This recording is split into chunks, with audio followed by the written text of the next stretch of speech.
Ona thengia wa gukorwo magikia ihoya kuri thirikari nene niguo makuruhanio mubango-ini mweru wa kuheana motungata ma ugima wa mwiri wa SHA, kanju ya magavana yugite undu uyu nduri urakinyanira.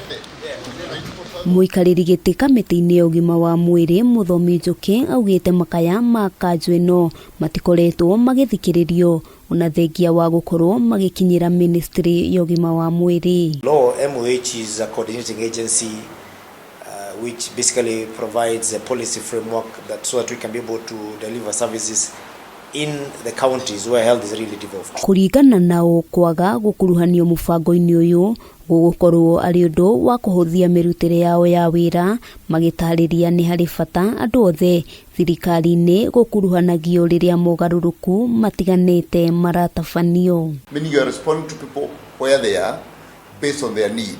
That is actually what the whole concept of primary care networks is. AMREF is supporting all the 47 counties with the support of the Council of Governors to ensure that the primary care networks work. And now, working with the Social Health Authority. Hamwe noguo kanju ino itetetie kwaga kwamukira kigina kiria kirihagirwo kuhitukira kandi ya NHIF, magitariria ihinda-ini ria mieri 9 mihituku thirikari cia kaunti ciamukirite o gicunji gia 10 hari igana. No one seems to be taking responsibility of that at the moment.